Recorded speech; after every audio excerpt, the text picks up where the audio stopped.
Thanks, Joanne, and it's a great pleasure for me to come back to Edinburgh. I was a schoolboy here in the 1960s, and when I was at school in Edinburgh, joining the Bank of Scotland, or the Royal Bank of Scotland, was a career for the boys in my class who weren't going to get quite good enough grades to go on to good universities. They would join the bank or the Royal Bank, and if they kept their noses clean for 20 years, they would become branch managers. They'd work for another 20 years, spending much of their time at the Rotary Club or on the golf links, and they expected to retire with a decent pension.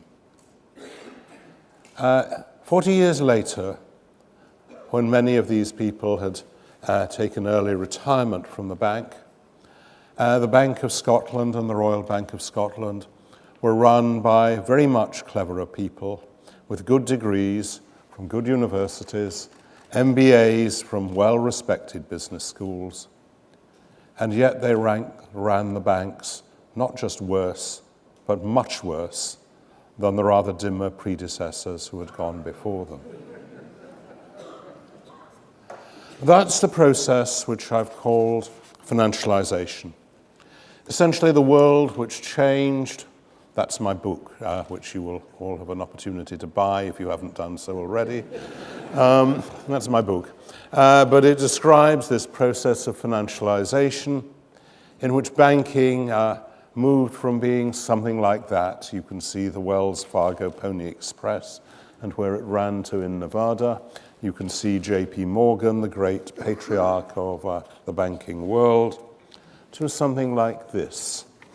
This you may recognize as the plaque which Gordon Brown famously unveiled at the opening of Lehman's London headquarters in 2004, and it's believed it was sold in 2008 by the British liquidator for Lehman Brothers for a substantial sum. I wonder where it is now. This is Gordon unveiling the plaque. Dick Ford's unorthodox style of leadership meant he was admired and feared in equal measure. Dick took the floor like a statesman, and he proceeded to deliver this fearsome attack on short sellers, the people who were depressing Lehman share price by being short the stock. And he, rather to everyone's surprise and mystification, he said, if we get this right today, Oprah will squeeze some of those shorts. Squeeze them hard. Not that I want to hurt them. Don't get that, please, because that's just not who I am. I am soft, I'm lovable. But what I really want to do is I want to reach in, rip out their heart, and eat it before they die. Dick Ford also had an insatiable appetite for profits, with or without fava beans.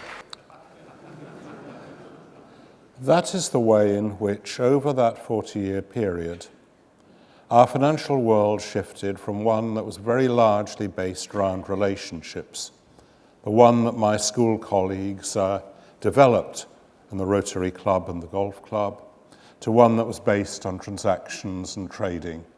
And the many of you in this room who know traders will know there are people on the trading floor who routinely talk like that. But what is astonishing is that these people should rise to be chief executives of large financial institutions. But that is what happened. We saw the formation of financial conglomerates, which were in due course dominated by investment bankers and were to a large degree dominated by traders within these investment banks. That change, financialization, had effects which we all recognize on the wider economy. I'll just mention two of these. Many people will argue that financial crises are just endemic to modern capitalism. They just happen from time to time like natural accidents. I think this slide should disabuse you of that impression, because what you see is, from the beginning of the 19th century, a gradual increase in the incidence of financial crisis, which accelerates in the early part of the 20th century, culminating in the crash of 1929 and the Great Depression that followed it. But what you see after that is a period of quite extraordinary financial stability. And the years through to the mid-1970s are actually the most stable we have experienced in the financial history of the modern world. As financialization takes hold in the 1970s, you see once more a resumption of the trend of increasing crisis. You'll see a brief check to that trend at the beginning of the 20th century, the period which was called by many the Great Moderation, but it was a rather brief period of great moderation because it ended in the major financial crisis of 2008. In the previous session, there was mention of the effects on inequality and how inequality has moved over the last 40 years. In this slide, I've taken what has happened to the widely discussed share of the 1% in Western economies over the 20th century. And you will see for the first half of the century, the years from the First World War to 1970, there was everywhere a significant increase in equality, a reduction in inequality. The share of the top 1% fell by almost half everywhere. Then in France and Germany, you see a leveling out. In Britain and the United States, you see an increase.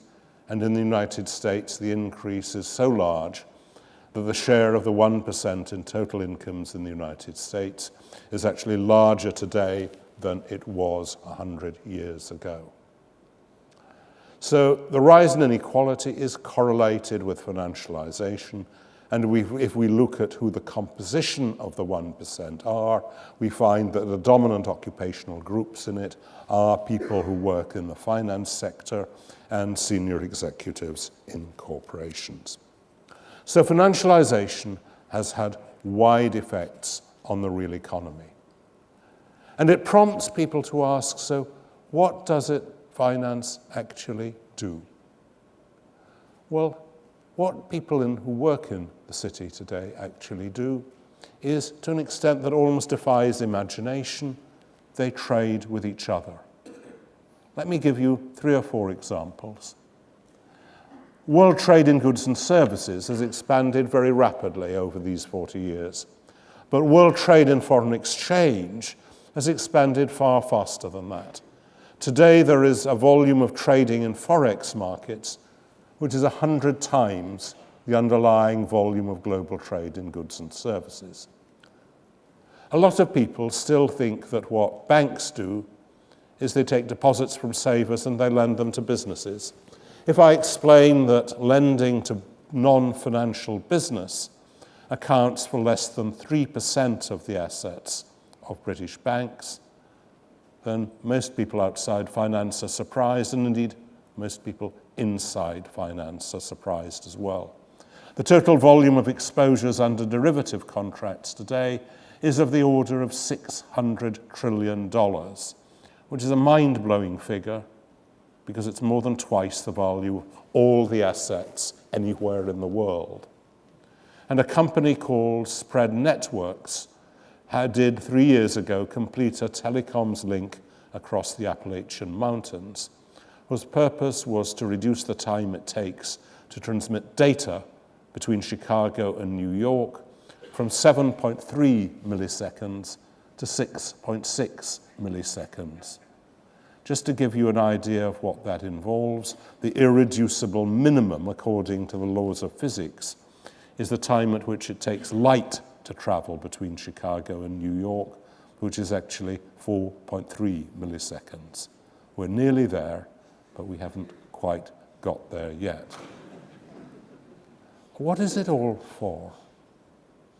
Let me take up the title, What is Finance For?, by asking, what is it the real economy wants from the financial sector?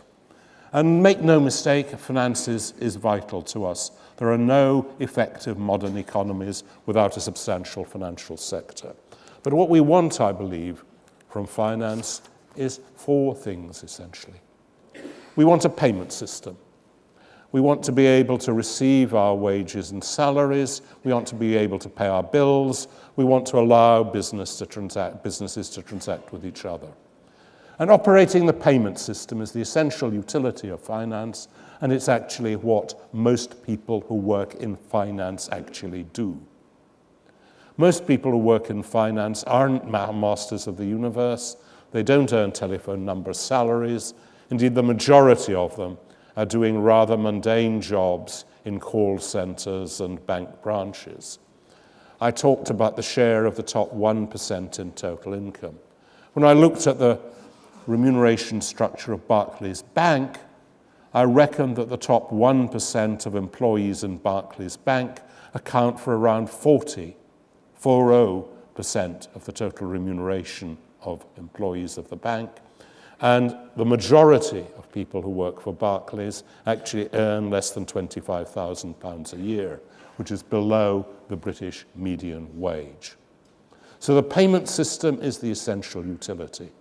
It's also, as I think you heard yesterday, the area of the financial system which is probably most going through a process of radical disruption and will look very different in 20 years' time to what it does today.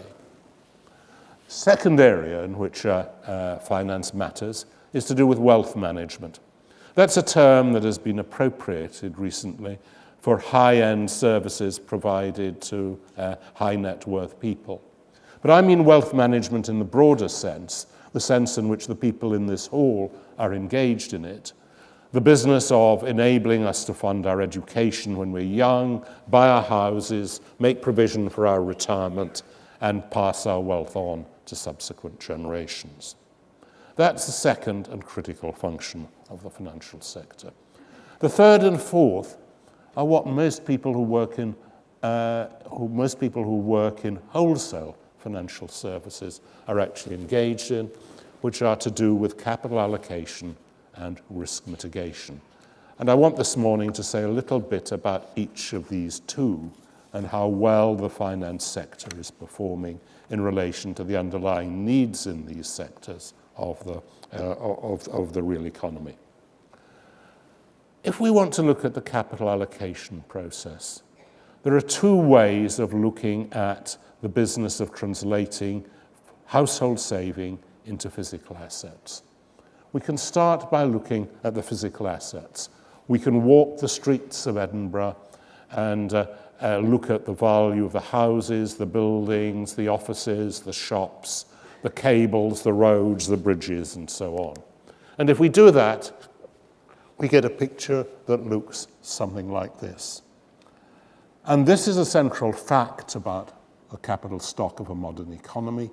It is predominantly houses. In the UK, about 60% of the total capital stock is accounted for by houses.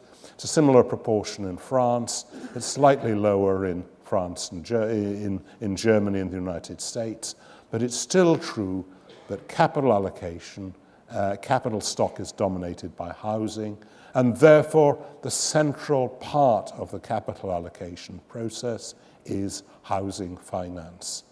The principal thing that banks today do for the real economy is provide housing finance through residential mortgages. And if one's frank, that is not a very difficult business. I described my days at school in Edinburgh. The people who joined building societies and became building society managers after 20 years were actually the people at the top of the class below mine, the people who weren't quite good enough to be accepted into the bank and the Royal Bank of Scotland, but who would instead go and join the Dunfermline Building Society and similar entities. That's the job they did, and they actually did it pretty well. And housing finance is one of the areas that got more complicated and got worse as a result of all of this.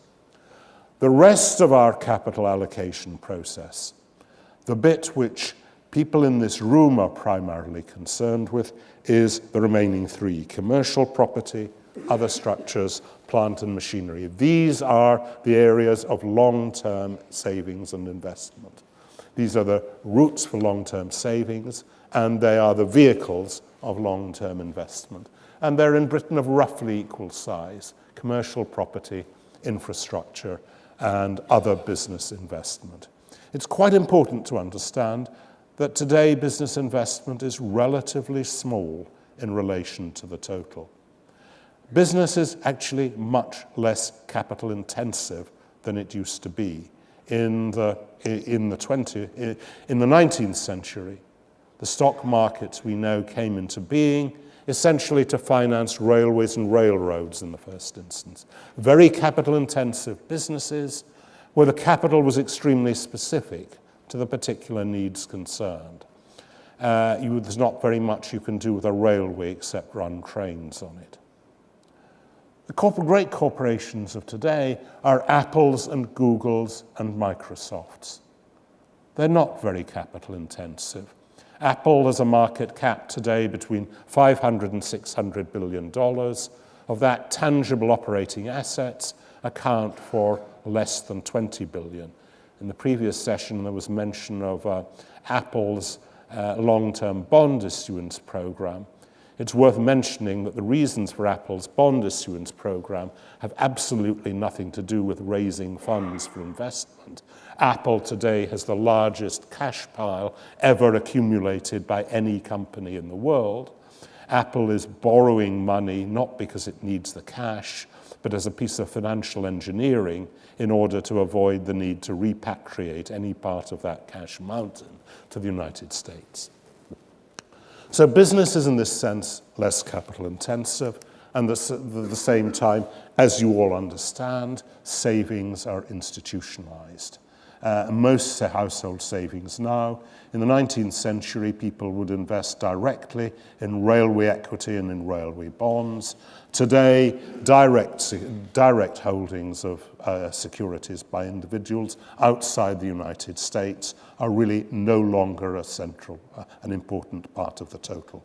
Most savings are institutionalized. So business is less capital intensive and savings go through institutions.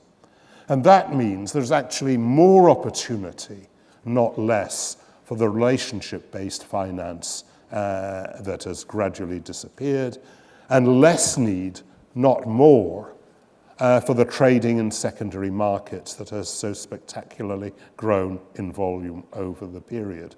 We don't need to provide large quantities of liquidity to meet the long-term savings needs of our population today. What I'm describing then is a capital allocation process that, to my mind, has lost sight of the needs of the real economy. When Lloyd Blankfein gave a rather foolish interview to the Times in 2009, Lloyd Blankfein, chief executive of Goldman Sachs, he said that what Goldman were doing was God's work. When the interviewer probed a little what God has had in mind when he appointed Goldman to serve this particular earthly function, Blankfein went on to explain that what Goldman did was it issued securities that enabled companies to invest, that helped them to grow, that created jobs and wealth, that was funneled back into new securities issuance, which enabled companies to grow still further. There were two fundamental mistakes about that description. One was that securities issuance was a significant part of what Goldman did, and actually over the last decade, securities issuance has accounted for less than 10% of that business's revenue. And the other was that securities markets were the means by which companies who were typical Goldman clients raised funds for investment. It isn't anymore. Companies raise funds from investment from their own internal operations. The corporate sector, taken as a whole, is cash generative, not cash demanding.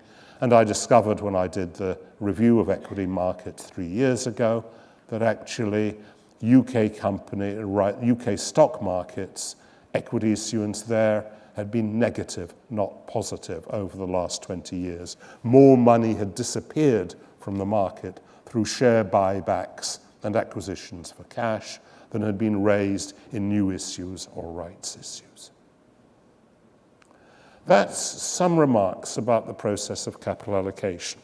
I want to say a little as well about risk mitigation. This is the story of a famous conference that was held at Jackson Hole in 2005. Every year, the Federal Reserve Bank of Kansas organizes a conference at Jackson Hole, it's in August, and since this is a rather agreeable resort in the edges of the Teton Mountains and the Rockies in the United States, and people in the financial world don't have so much to do in August, they are very successful in attracting the great and good from around the financial world to this particular event. And 2005 was a rather special one because they held the conference to celebrate the achievements of Alan Greenspan, who was about to retire after 20 years as chairman of the Federal Reserve.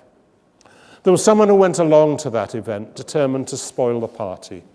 He's there on the right.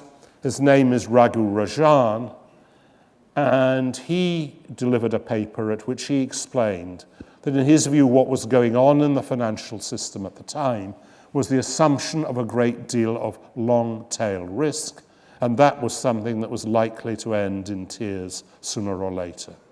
You won't be surprised to learn that Rajan's paper was not particularly well received. The discussant was a man called Don Cohen, who explained that Rajan had misunderstood, and actually what was happening was a spreading and diversification of risk that made the finance system much more robust and resilient. After Cohen, Larry Summers weighed in and told the audience that Rajan was a Luddite who wanted to take finance back to the era of coaches and horses. And the round of condemnation was joined by the two men in the middle, Ben Bernanke and Tim Geithner. One of the lessons of this story, and one that I emphasize for students, is what a colleague of mine once called the unimportance of being right. Rajan was pushed out of his job at the International Monetary Fund. Bernanke was appointed chairman of the Fed in succession to Greenspan. Geithner became Obama's Treasury Secretary. Summers, Obama's chief economic advisor. Rajan didn't do too badly in the end because he went back to India, having been vindicated by events. He is now the well-respected governor of the Reserve Bank of India. But still, it is, as Keynes famously said, generally better to be conventionally wrong than to be unconventionally right. Why did the people at Jackson Hole get it so wrong? Well, one clue is found in a remark by Upton Sinclair that I've always treasured, which is to say it is very difficult to get a man to understand something when his salary depends on not understanding it. And that is true around the financial sector. But there was an intellectual misunderstanding at the heart of it too. Because if one looks at the reasons why we have markets in risk and trading in risk, there are actually two parts to the story. And this was explained rather elegantly, I thought, 20 years ago in a book by a French economist, Michel Albert, who became chief executive of a large French insurance company. And what Albert did was to suggest there were two origins to risk markets in the global insurance business. One was this, which was the Swiss village, where in the 18th century, Swiss villagers would get together and agree to mutualize the risks of their rather hostile environment. If one of the villagers' cows died, the rest would club together to buy a new one. And in due course, these Swiss villagers became a good deal more savvy and a good deal more prosperous and descended from their mountain pastures, and today run the giants of the global reinsurance world in Munich Re, Swiss Re, Zurich Re, etc. The other origin of insurance was Lloyd's coffee shop in the city of London. And there in the late 17th and 18th centuries, English gents with both money and time on their hands would gather to gamble. And they would gamble on more or less anything. They would gamble on the health of the king. They would gamble on the fate of ships. They would gamble on tides and weather. And that exchange enabled merchants to go into that forum and lay off some of the risks associated with trading overseas. And that's how Lloyd's developed into what is even today the center of the global insurance industry. In other words, trading in risks has two elements to it. Right? One is insurance, and the other is gambling.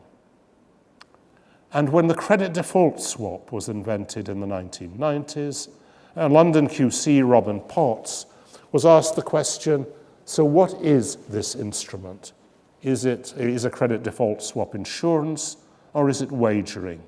If it was insurance, of course, it would have been fallen to be taxed and regulated as an insurance policy.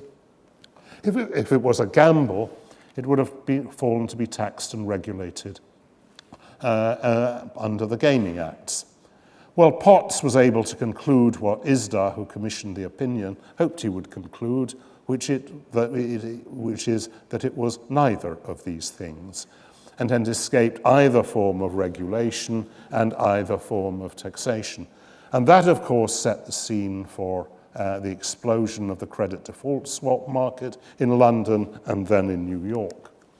But by the time this guy in 2006 was selling credit default swaps based on synthetic collateralized debt obligations based on sub-tranches of subprime mortgages, it was actually perfectly clear what was going on. He was selling products that had been chosen by the hedge fund manager John Paulson as being particularly likely to fail. This was all a central part of the Big Short.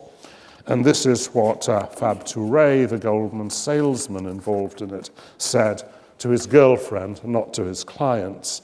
What have we created? A thing which has no purpose, which is absolutely conceptual, highly theoretical, and which nobody knows how to price. There were two mistakes these guys at Jackson Hole were making. One was that they thought they were in a Swiss village, when in fact they were in Lloyd's coffee shop. They thought they were mutualizing and sharing risk, when in fact they were gambling with results that ultimately concentrated it. But the second risk was, in a sense, more fundamental still. Because at the same time as these conferees were meeting at Jackson Hole, Hurricane Katrina was blowing into New Orleans, killing 1,600 people, causing $100 billion worth of loss. And that is the kind of risk which we need a financial sector to help us mitigate. The risks they were talking about at Jackson Hole were not the risks faced by ordinary people. They were risks to do with equity market volatility, currency fluctuations, interest rate movements, risks which had all been created within the financial sector itself. The risks that concern non-financial business and and households are risks to do with business development and failures. They're risks to do with redundancy and unemployment. They're risks to do with illness and mortality. And of course, they're the very important risk to do with longevity, which Mark was talking about in the previous session, and where it is so difficult to get financial innovation to deal effectively with that particular story. So I'm describing a finance sector which, in my view, has largely lost touch with the needs of the real economy, is preoccupied with itself, talking to itself, trading to itself, and talking in a language which it has devised for itself and judging itself by criteria which it has itself constructed. Now, when I say these things to a non-financial audience, the answer is always, so what we need is more regulation. Indeed, it's often suggested that part of the problem is deregulation. Well, this is one illustration of the recent history of deregulation, and as I think everyone in the room will recognize, it doesn't look very like deregulation to me. What in fact we've had has been a shift in the structure, in the nature of regulation, which has moved away from regulation directed to structure and conduct to regulation based on elaborate prescriptive rule books. And that's a process with which I think everyone in this room is actually familiar. And it's a process which I think has largely been a mistake. What we need is much less in the way of prescriptive rule books and a much greater focus on the regulation of industry structure and industry conduct.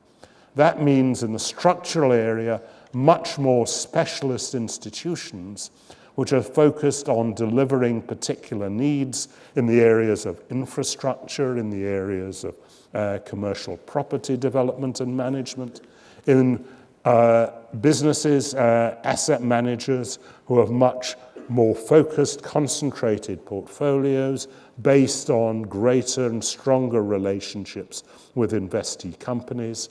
And you will see from what I've been saying earlier that I start to wonder whether the public markets that are so large a part of our scene at the moment aren't essentially a creature of the 20th century and the kind of large manufacturing corporations that grew up then, rather than part of the 21st. We need to rethink matters of structure. We also need to think about rethinking matters of conduct. The idea that we could replace, as it were, incentives and penalties by detailed prescriptive rules is what has actually led to much of the complexity of our financial system in the first place. Regulation is, in this sense, much more part of the problem than part of the solution. I mentioned that when Mr. Potts said that credit default swaps were neither insurance nor gambling, he left unanswered the question of what exactly they were. But when they came into being in the 1990s, they weren't either insurance or gambling. They were mechanisms of regulatory arbitrage. The initial point of the credit default swap was to exploit the differences between the capital requirements of insurance and the capital requirements of banks. If you were an insurance company, you were to provide regulatory capital by reference to your expected loss. If you were a bank, by reference to the size of the loan. So if you made a loan to ExxonMobil, which was a large loan with a low risk of loss, you could, if you could achieve an insurance company treatment, provide much less capital than if it was a loan. Of course, that was where they began, but as we saw by 2006, at the time of the Big Short, credit default swaps had become essentially an instrument of gambling. I showed you how Touré described the instrument he was selling to his girlfriend at the time. This is how Goldman's executives performed when they were asked after the financial crisis of 2008 to explain the transaction to a Senate committee. But did the firm expect you to act in the best interests of your clients? I believe we have a duty to serve our clients well. I guess, Mr. Chairman, that I'm not going to get an answer to my question any more than you did with yours. It gets worse, I'm afraid. And when you heard that your employees in these emails, when looking at these deals, said, God, what a shitty deal. God, what a piece of crap. When you hear your own employees or read about those in the emails, do you feel anything? I think that's very unfortunate to have on email. Are you embarrassed? And very unfortunate. I don't. On email, please don't take that. How about feeling that way? I think it's very unfortunate for anyone to have said that in any form. How about to believe that and sell it? I think that's unfortunate as well. There's a moment long ago in film history that all of that takes me back to. Everybody is to leave here immediately. This cafe is closed until further notice. Clear the room at once. How can you close me up? On what ground? I'm shocked to find that gambling is going on in here. You're winning, sir. Oh, thank you very much. Everybody out at once. I don't think I can improve that as a note on which to end. Thank you all.